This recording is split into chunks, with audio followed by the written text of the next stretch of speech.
One of the biggest challenges I see couples face in marriage, and by the way, if you're not married or you are married and have a great marriage already, what I'm about to say can apply to your parenting, can apply to dealing with employees, employers. This can probably be relevant to almost any human interaction.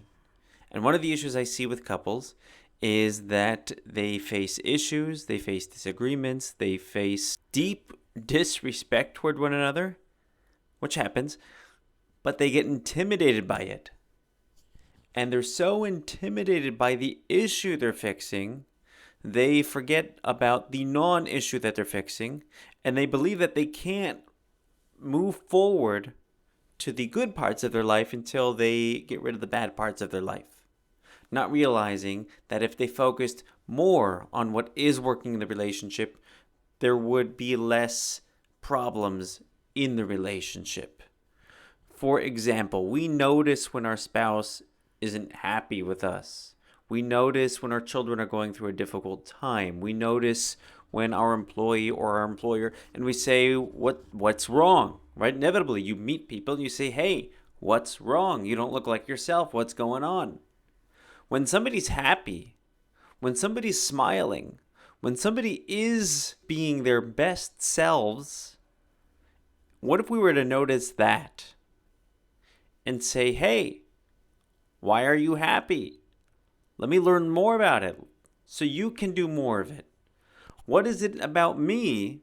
You don't have to ask this, you could think this. What is about me that creates an environment where you might be happy or you might be willing to share this happiness?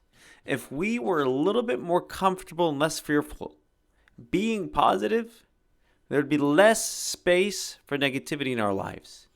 And you see this message, by the way, in the Passover Haggadah. In the Haggadah, we talk about the 4 children. We talk about the wise child's questions, the wicked child's questions, the one who doesn't know what to ask, the simple child, and the wicked, quote-unquote wicked child has a cynical question, a skeptical question. And our response to him is hake es shinav.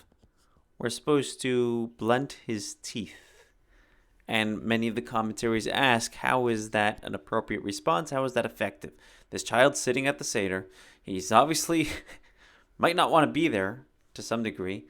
He's asking skeptical questions.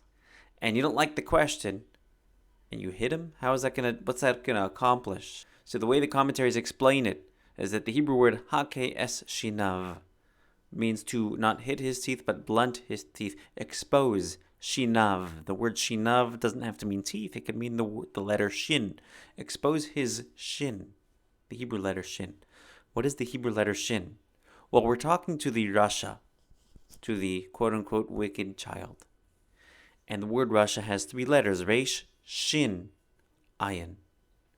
And if you expose the shin, you'll see that you're left with resh, ayin, ra, with something that's bad. But within the ra, within the bad, you found something good. You found something redeemable. What does that shin represent? I don't know. Find out. Find out how it's redeemable. Maybe it stands for simcha. Maybe it stands for sicha, for talk. Maybe it stands for something. There's something redeemable within that negative experience. And if you were to focus not on the negative experience, on the ra, but on the shin that's in the ra, on the shin that's in the bad, there's something redeemable in the bad itself goes away. When we focus on the light that's there, the darkness dissipates. It's not masking, ignoring, or neglecting the dark. But this is a very different way of doing it. Very effective, very efficient. That's my story, and I'm sticking to it. Have a wonderful Passover, everybody.